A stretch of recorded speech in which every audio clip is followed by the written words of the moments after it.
Eu comecei a gravar e deu super certo. Outras pessoas começaram a fazer o mesmo modelo. E agora, não é mais inovação porque todo mundo faz. Só que essa é uma dificuldade, né? Depois que você descobre uma coisa nova, e principalmente na internet, a gente comentou da dificuldade de se inovar nos negócios, porque você tem uma série de limitações, você tem imposto, você tem um monte de legislação para seguir. Agora, por que na internet a gente vê tanta inovação e prospera tanto? Porque é um ambiente muito mais livre. Uma vez alguém mandou para mim, assim, na caixinha do Instagram, o que aconteceria com o Brasil se o brasileiro fosse tão bom em empreender quanto ele é bom em fazer memes? Eu falei, a gente ia voar. Mas o brasileiro é muito bom em fazer meme porque meme é livre. Qualquer um pega um celular e faz um meme, né? Imagina você poder abrir um negócio tão fácil assim. Só que na internet isso acontece. O cara abre um negócio sem saber que é um negócio, começa a ganhar dinheiro como pessoa física, aí depois ele vê, nossa, como é que eu posso melhorar? E aí surge a empresa dele. Então esse ponto da liberdade, voltando de novo nisso, e da inovação é muito interessante. Eu queria perguntar para vocês aonde vocês veem que tem inovação no negócio de vocês. Se pode dar um exemplo para ajudar a materializar isso aí. Materializa. É fantástico. É fantástico. Quem primeiro tá lendo? Vai lá, você que é o mestre nisso. Cara, a gente tá numa vibe muito forte, porque pra mim ficou muito claro, do ano passado pra cá, o quanto pra gente conseguir inovar, a gente precisa beber de águas novas, não de águas velhas. Ter referência pra mudar, né? Então, quando a gente fala do processo de criar novas ideias, muitas vezes eu não tenho como mudar os ingredientes. Se eu sou um médico, eu não inventei a cirurgia de, sei lá, marca-passo, né? Ponte safena. Então, a medicina está me dando os ingredientes. Mas eu posso mudar a segunda etapa do processo de criação, que é a receita. Como é que um chefe de cozinha muda a ordem dos ingredientes? Ele não muda os ingredientes, mas quando eu mudo a ordem do processo, o resultado final muda, né, na ponta. Então, quando eu consigo, com os mesmos ingredientes, criar novas maneiras de criar, a gente tem um nível de inovação. Mas acho que a inovação, ela pode ser vista de vários níveis. Pode ter inovação no produto, pode ter inovação no mercado, pode ter inovação na comunicação, no marketing, pode ter inovação no posicionamento, pode ter inovação da gente criar um mercado que não existe, ao invés de penetrar num antigo. Então, tem níveis. E que é o tamanho da bronca é maior, é proporcional. Hoje, pra mim, tá muito claro que a gente tem, cara, uma ferramenta incrível pra gente inovar. E que pouca gente sabe utilizar ainda, chamada intuição. E pra mim, a definição de intuição é a capacidade do Marcelo conseguir tomar uma decisão sem ter todos os dados técnicos na mão dele. E normalmente, quando a gente trabalha, o Google, pra escolher o tom de azul do Gmail lá, cara, é testes infinitos que os caras vão rodar. Dado né? pra caramba. Pra ter estatística. Só que quando você coloca essa galera acostumada com esse modus operandi num ambiente onde eu não tenho dado, não tem ainda como ter o dado, a gente trava, porque eu sou acostumado a deixar com que o dado valide a minha opinião. Então, hoje, quando a gente fala de intuição, o que eu sinto? Quando você era novo, você assistia um desenho na televisão chamado Cavaleiro do Zodíaco? Sim. Eu Pegou assisti, essa época? Nossa. Qual era do dragão no chuveiro, pô? Nossa. Fazer água correr ao contrário, né? Os jovens não entenderam nada, amor. O pessoal que tem menos de 20 não vai nem saber o que é isso. Né? Essa é a galera do Digimon já. E aí, nos Cavaleiros do Zodíaco, tinha os 3 níveis de cavaleiro. O Cavaleiro de Bronze, o Cavaleiro de Prata e o de Ouro, né? O número 3 é do inconsciente coletivo. A diferença do Cavaleiro de Ouro é que ele não tinha mais técnica. O cara da técnica ainda era o nível de Bronze e de Prata. Ele queria dar o soco melhor, ele queria dar o chute melhor, ele queria aprender a técnica. O Cavaleiro de Ouro, que eram os 12 signos do Zodíaco lá, eles transcendiam a técnica. Eles paravam o tempo porque eles acionavam um negócio chamado sétimo sentido. Nós temos os 5 sentidos. Ele já tinha um sexto, o Cavaleiro de Ouro tinha o 7º sentido, que apenas os cavaleiros mais poderosos desenvolvem. Gente Eu lembro do disso. céu. Coisa Eu não linda, Eu lembrava. assisti muito esse Coisa desenho, linda. assisti muito. A gente Foi pode aí que eu botar comecei a aqui. gostar de mitologia, por exemplo. E aí, então eu fico pensando o seguinte, quantos de nós hoje, como founders, empreendedores, executivos, blogueiros, seja o que for, temos a capacidade de acionar o nosso sétimo sentido? Quantos de nós, na hora de criar qualquer um desses níveis de inovação, a gente se conecta com o plano das ideias do Platão, que o Bruno conhece muito bem? Cara, Platão, 2.500 anos atrás, ele pregava a ideia de que existe uma rede aqui em cima da gente, que tem todas as ideias perfeitas. E todo mundo físico que a gente tem aqui na nossa frente agora, isso aqui, é uma réplica, é uma tentativa de materializar o que tá lá em cima. Então, como eu às vezes faço um download lá pequeno, vem falhado, vem corrompido, né? Conexão de escada, eu consigo pegar só um pedaço. Exemplo, me vem na mente agora, Leonardo da Vinci. Cara, 550 anos atrás o cara desenhou o helicóptero. Bizarro isso. Levou 450 anos pra ter tecnologia pra criar o helicóptero. Me diz, qual foi a água que ele bebeu pra criar o helicóptero? Entende? Qual é a referência? Qual foi o especialista que ele conversou? Não Qual foi tinha referência nenhuma de onde partir. Entre outras coisas, né?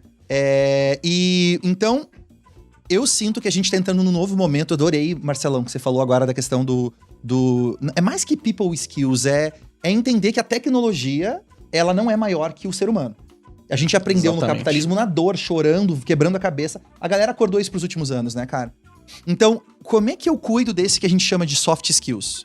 Talvez a mãe de todos os soft skills chama-se intuição. Que é a capacidade que eu tenho de sentir. E eu sinto aqui no meio mesmo. Eu sinto aqui um negócio e falo assim, Malu, acho que não. Eu sou boa nisso. Não, a gente é muito intuitivo no nosso negócio. A gente tá mudando agora porque a gente tem mais dados. Mas até então era isso que eu ia assim, dizer. era tudo na intuição. No início, o cliente vai gostar assim. No início, como a gente não tinha muito recurso, era tudo intuição mesmo, não tinha. Eu acho que acontece isso muito com as pessoas que evoluem nos seus negócios. Elas vão perdendo a ligação com a sua própria intuição, porque tem outras ferramentas. E aí ela vai confiando mais nas outras ferramentas do que na sua própria intuição. Qual é a chance do Jeff Bezos chegar lá hoje e falar, galera, pro board... Aqui é no feeling, sem dados. Ideia aqui agora. Sem dados. Isso é um ponto, né? É um ponto. Quanto maior a empresa, mais difícil é seguir a intuição. Mais coisa a perder também, Você né? nunca tem como fazer um Nubank dentro do Itaú. Porque a hora que o cara começa a querer mudar, tem toda uma resistência lá dentro pra que aquilo não aconteça. Fala, como assim mudar? A gente já faz isso há tanto tempo. Então fica mais burocrático, mais engessado. Esse cara pode ter a intuição dele, saber que aquilo vai dar certo, mas lá dentro não daria certo. Mas tem um detalhe aqui que eu acho que é importante a gente falar, que tem a ver com tudo isso, que é o seguinte. Às vezes, você ser muito inteligente joga muito contra. Eu sinto muito isso. Você É uma dor muito grande. Eu sei. Ela intuiu que ele ia falar isso, cara. Olha só. O Leonino não perde o tempo. Mas por favor, continue. Mas para prestar uma atenção. Você vai tomar uma decisão, tá lá no Nubank, vai tomar uma decisão. O que você vai fazer? Você vai chamar todo mundo que tem acesso a todos os dados possíveis para você diminuir seu risco ao máximo, certo? Só que às vezes fala assim, cara, se eu for pela intuição, onde eu chego? Se eu for nos dados, quantos % de fato eu vou melhorar? E algumas vezes não faz tanta diferença assim. Vou dar um exemplo. Quando você vai começar um produto do zero, sabe qual é o jeito certo, correto de se fazer um produto? Fazer uma pesquisa. Você pega um designer, exatamente. Você pega um designer e vai fazer uma baita de uma pesquisa. Entende o problema muito bem. Depois você vê o espectro de solução que você decide, porque o cliente não sabe qual é o problema. E aí você vai lá e faz um protótipo e roda esse protótipo com ele. Qual é o jeito certo de se rodar um protótipo? Você tem que fazer pesquisa também. Porque eu quero saber se ele vai clicar no botão direito, se ele entende o título e etc. Como eu gosto de fazer? Eu lanço do jeito que dá pra lançar. E daí eu testo. A partir daí eu começo a fazer teste AB. Porque a curva de você fazer pesquisa até você lançar alguma coisa pra startup no estágio que eu tô, já morri, já foi. E o Nubank tinha um pouco desse negócio de querer fazer umas pesquisas muito complexas pra um produto que depois de 1 ano e meio morreu. Uma das áreas lá que eu tocava, a gente desenvolveu um produto, 1 ano e meio desenvolvendo um produto com muita gente, fizemos pesquisa e fui contra. Morreu, não foi pra frente. Então, às vezes, é melhor você lança em 3 meses, usa o feeling, vai na intuição. Faz depois, esse MVP, né? Esse produto depois mínimo você usa viável. dados. Depois você usa dados. Porque quem te garante que na hora que você lançar o produto, de fato você vai ter uma conversão incrível e todo mundo vai entender? Você não sabe. Então, nesse momento, eu sou a favor, sim, de copiar o que tá funcionando, sou a favor, sim, de utilizar o seu feeling. Lançou, bota analytics, coleta dado, aí sim, vai lá e entrevista o cliente. O que não tá funcionando, entende por que ele não tá usando aquele módulo, por que ele não tá postando foto. E aí você melhora em cima disso. Eu penso o seguinte, é mais ou menos aquela frase do Steve Jobs, que ele falava que o cliente não sabe o que ele quer até que você mostre pra ele, né? Então... O Ford também falou isso, né? Pois é, e você pega, por exemplo, esses 2 caras, acabamos de falar aqui do Ford, tem um exemplo muito bom. O Ford, ele é considerado, já vi pessoas falando que ele é um grande inventor, né? Quando, na verdade, ele é um inovador. Porque ele pegou algo que já existia, que era a indústria automobilística americana, e ele mudou totalmente essa indústria. Mas o pessoal pensa, ele inventou a primeira marca de carro. Não, você tinha mais de 500 marcas na época, só que o carro era um produto premium.